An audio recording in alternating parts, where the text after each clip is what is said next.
my pleasure to announce our speaker. Kashaun is a dedicated Toastmasters leader who has served in multiple roles, including area director, vice president of education, club coach, and district contributor. Through her leadership, she has supported member development, strengthened club engagement, and championed communication and leadership excellence across our community. She's also the founder of Next Step Forward Consulting, where she works with organizations navigating transition and growth. Her focus is on helping leaders and teams grow through change, building healthy alignment, strengthening decision-making, and sustaining forward momentum in evolving environments.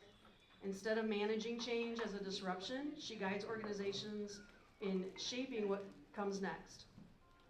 Her work sits at the intersection of strategy, leadership, and organizational evolution, challenging conventional approaches and inviting leaders to see change as a catalyst for possibility, innovation, and progress. Please join me in welcoming Kashaun Parker and her presentation, Where Change Meets Leadership, Vision, Courage, and the Capacity to Evolve.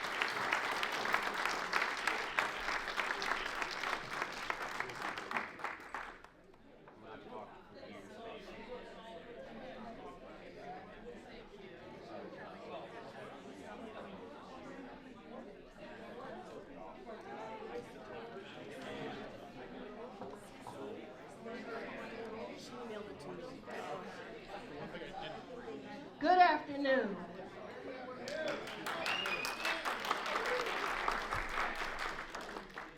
Talk about change, huh? We're going to have a little fun this afternoon. We're going to have a conversation about something that is pretty ordinary, but in all honesty, it probably trips up most of us while it's happening.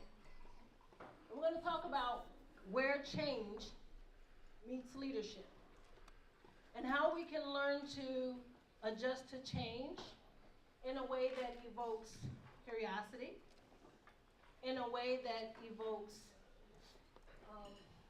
us to lead effectively by understanding what our vision is and having just a little bit of courage. Who's game? Me. All right. We have likely all heard the famous quote by Mahatma Gandhi. Be the change you want to see in the world. Show of hands, who's heard it? Yes. How many of you know that there's two parts to that quote? There's the actual power of the quote that we all walk around and we have shared at some point. Be the change that you want to see. But scholars now are talking about a more impactful addition to that quote. And that is, how do you go about making change a part of your inner existence as well as your outer experience? Right? When we think about the things that are coming up, we are all leaders and a part of an amazing organization, Toastmasters. Each of us step up, we dedicate our time, our energy, our efforts, and Chris, even our resources. But then, every now and then, every couple of years or so, something happens. And we have to move, we have to pivot. What Mahatma Gandhi was getting at was, there's a way that you can embrace that pivot that has the ability to shape how you lead going forward. I did not expect us to be eating while we were doing this presentation. So we're going to pivot. Let's do a show of hands. Okay, I'm going to ask you a question, and I want you to come up with the first word that comes to mind. The first thing you're going to do is I want you to think back to the last interaction that you've had with something changing. What's the first word that comes to mind? And anyone can raise your hand to contribute. Jenna? Positivity. Positivity, good one.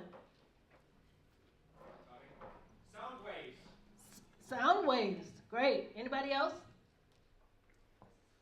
I can't see you. I'm sorry? Verbalizing. All strong indicators. Okay? Most of my day-to-day interactions are with organizations. And organizations often go through tumultuous times and changes. Sometimes those changes are in leadership. Anybody ever been a part of a leadership change? Not so much. Sometimes those changes is in how you operate or how you go about doing business. I had a client that was newly getting involved in adapting an ERP system. And their role or responsibility in adapting this system was to get everyone streamlined and on board. That took long hours, lots of difficult conversations.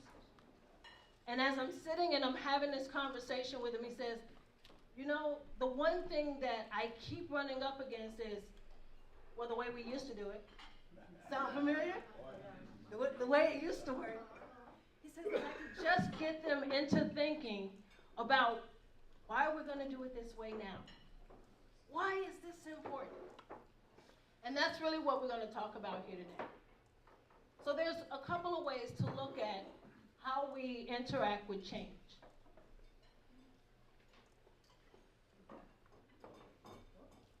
Okay, the first one is we think about how do we enter it with direction. A new focus. You understand that something is changing. Got it.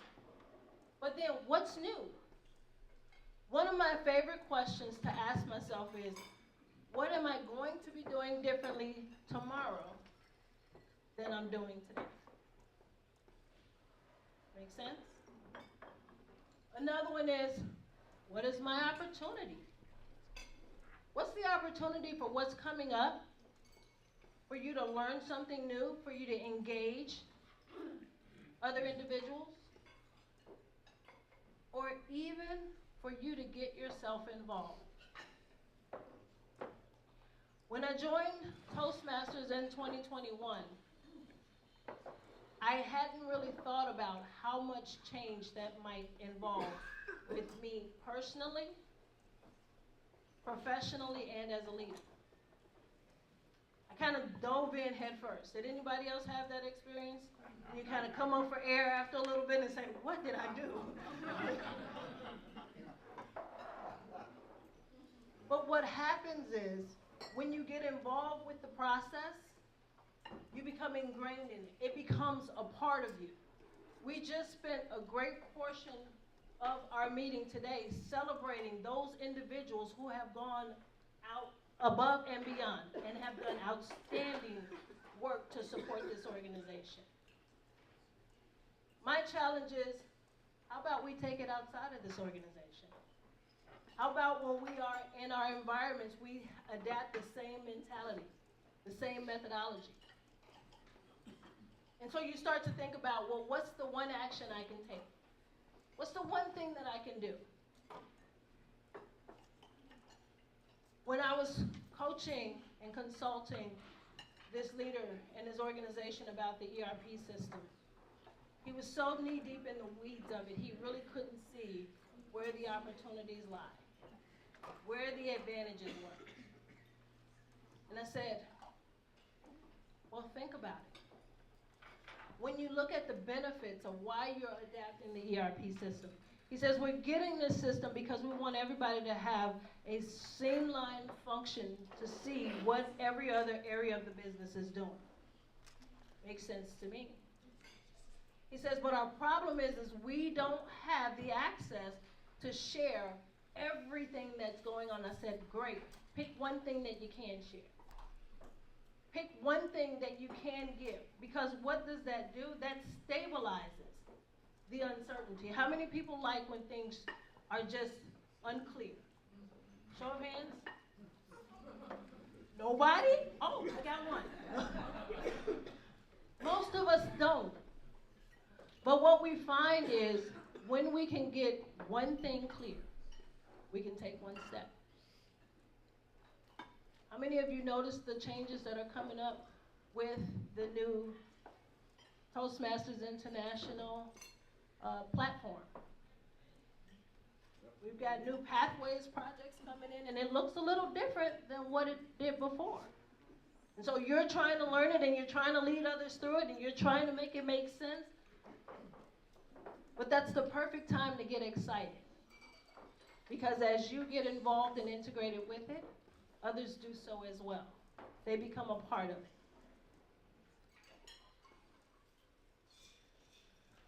One of the things that I always ask is, where are you getting curious? Where are you asking the question of, what would this new thing allow me to do? Let's take it for example. We have this new integration coming up where we are already, in more cases than not, stretched pretty thin within our clubs for participation, getting everybody on board, signed up, and doing the roles that they have to do. And now when you get into the more advanced stages of the Pathways project plan, you're now integrating the role participation with the educational achievements. What's the opportunity in that? How can we now make being a part of what used to sound like going to the meeting, I guess I might sign up for a role. I might just sing. Jenna? It's all in the way we choose to look at it. If we go at it with a positive attitude and we look at it as, I'm going to sign up for a role today, or I'm going to implement the new stuff, and we teach everybody the new way in a positive mood, they're going to receive it as positive. If you teach it as do you think they're gonna like it? So we just all gotta be positive and love it, and it'll be great. Thank you, Jenna. You're absolutely right. I mean, we're laughing, but energy is contagious. And it converts. You find that when you get excited about the thing that's happening, others are now bought in and they want to be a part of it. I want to be a part of something that's bigger than me. I want to be a part of something that will grow beyond me. And that's what we do when we just go and engage ourselves and think positive about it. That's why I said, what is this here to bring me? When you personalize it, you get yourself more engaged in it, right? You get yourself more involved in the process, and then others, someone new, who maybe doesn't know a lot about Toastmasters. And they say, what does all this mean? Why are we even doing Pathways projects? Why does it matter if I take on the role of Toastmaster of the evening? How does that translate into what I'm going to do? Because you're involved with the process, you can take them by the hand and you can say, listen, how many times have you been in a meeting and you've randomly been asked a question?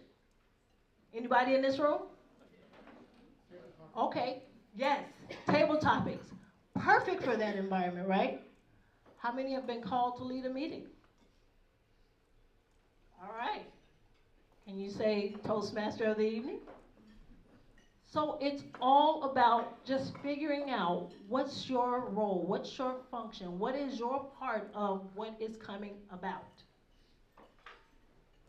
A sentence stem that I like to use, and I provide this often, is as we integrate this new blank, our team benefits because of blank. It pulls out the change and it connects it to an advantage. And I encourage all of you to use that because you have to sometimes get real creative to find that advantage. especially when you have the thought, there was nothing wrong with the way we were doing it before. Have we heard that? There's nothing wrong with what we were doing before. Why did we change it? Well, evolution happens when we change. We grow. And then step 3, we step into the arc as leaders. So there are a couple ways to approach when things are evolving. We could passively do it and say, okay, I'm going to have the right mindset about it. I'll get pumped about it. Or we could step in and engage and ingrain ourselves in a part of the process. And I think this is what Mahatma Gandhi meant with his quote. He didn't just visualize it as this conceptual construct. If you followed him or studied him at all, you know that he really involved himself in the aspects of what was evolving around him. He became a part of it. It was one with him. And so for each of us, as we step into not only what we're doing with Toastmasters, but what we do inside our organizations, inside our communities, make it a part of you. Energy is transferable, and it shows. And I always say, you cannot outthink change. So those of you who have tried, good luck. But you can. You can outlead it. You can get in the forefront of how you want it to impact you. You can get in front of how you experience it.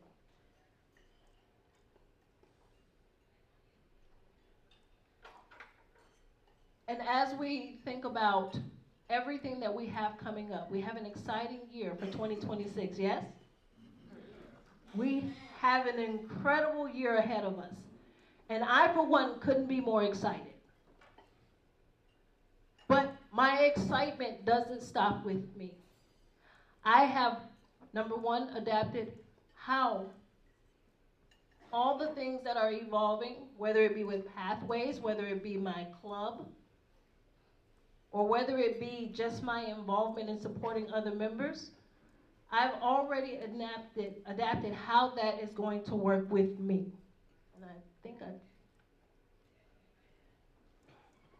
the next thing that I've done is I've leveraged curiosity.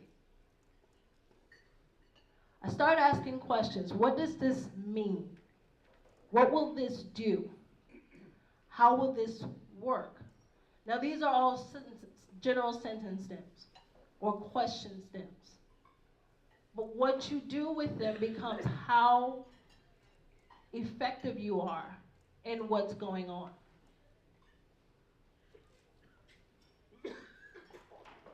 Okay. Another example, one that did not go so well.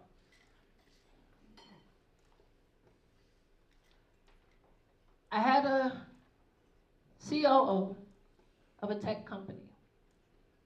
She came to see me because she says, my CEO brought me in because he wants me to enact accountability, but he doesn't want me to change the culture. I said, okay. How do you think that's going to work? She says, the problem is everyone is so used to doing things the way that they have always done them. It feels like we're pulling teeth to get something new out. It feels like we are always rubbing against the grain. Anybody else been a part of a team where it feels like that? How exhausting is it? Very exhausting, right? I said, well, what have you done to get them involved? She says, well, we can't share too much. Great! What have you done to get them involved?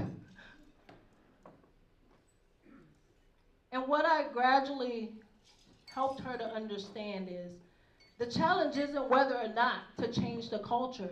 The challenge wasn't even in how to adapt and bring in any measure of accountability. The challenge was in how do you bring these people along who culturally are accustomed to the things that they have been doing and allow them to see that you are bought in and that you care about what they care about. This is great. It's okay. And so my challenge to each of you, to make this relevant to what we're doing here, each of us go back to our own clubs, our own areas, our own divisions. And we have changes that are already underway.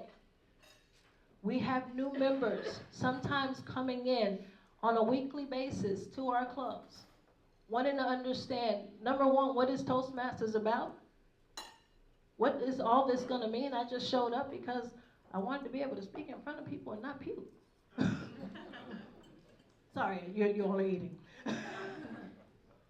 But what they get is they get brought into a larger scope of something that will turn out to be life-changing. And you, every single one of you in this room, are leading that charge. And there's uncertainty. And we don't know how our district, our areas, our region even, is adjusting and adapting. And so we approach it, like Jenna said, with a positive approach. Get excited about it. Make it a part of you.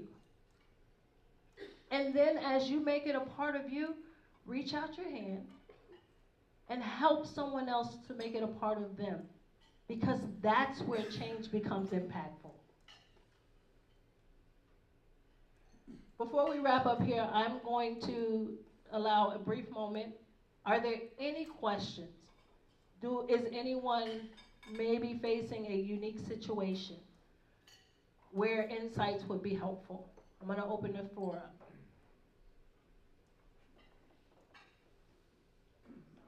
Any thoughts or takeaways are also helpful. Can you expand on how you would make this change when you can't change the culture? Absolutely. Expand on how do we emit the change when you can't change the culture. So the objective is not in changing the culture. When you think about the resistance is in the uncertainty around what's happening. Really has nothing to do with the culture. You don't have to. What I advised this individual on, I said, how about you move it away from the culture and their engagement, and you bring them in to be a part of it. That was step one. Then, what I had her to do, I said, you have to, not you get to, you have to, and this is where leadership takes in. You have to meet every leader where they are, and you close the gap. You don't have to tell everyone the lay of the land as to what's coming up. But what you can say is, I'm not really sure. We're still figuring this out. However, here's what I do know in a way that it's going to impact you. It reduced resistance.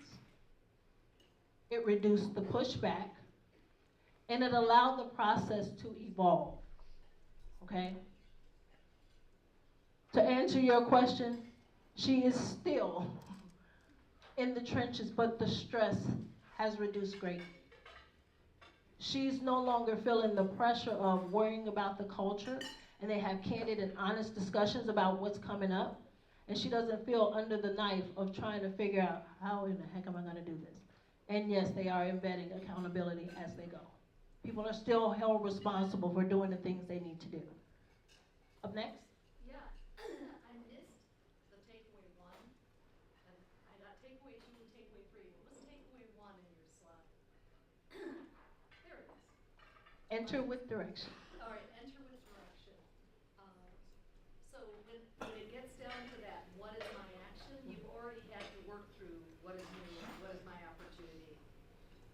Exactly. It is very progressive.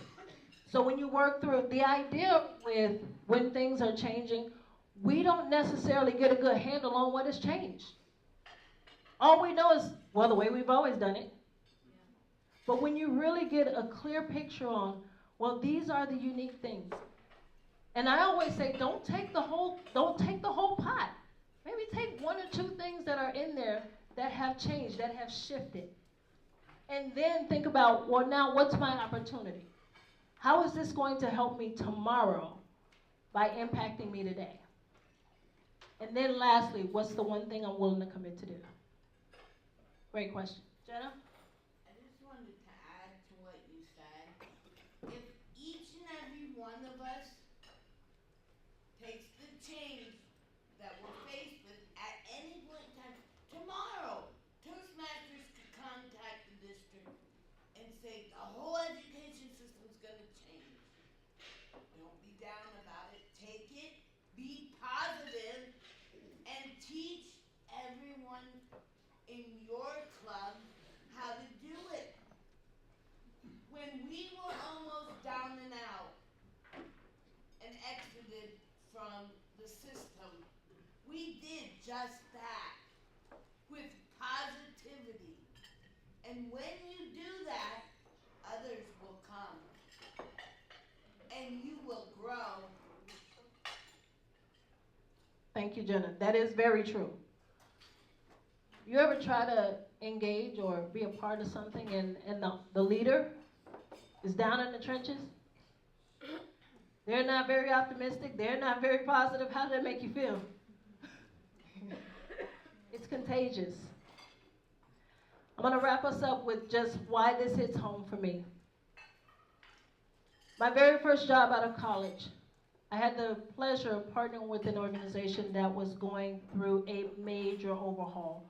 Everything from leadership to the way that they were doing their day-to-day operations. I was kind of thrown in the fire, handed a manual, day one says, read this. I said, okay. And while I did read the manual, I started looking for what was going on with the individuals and how they were adjusting. And it was exhausting. This is not how we used to do it. I don't understand why this is important. This is going to be great. So what I found was, I'm here doing this, right? Because I'm trying to understand what was, but get a picture for what will be. And what I learned in that entire process was those that excelled, those that made the maximum of what was coming up, were the ones that tended to look at this like, this is here, now what do I want to do? And that's what I want to leave you here with today. It's here. What do you want to do?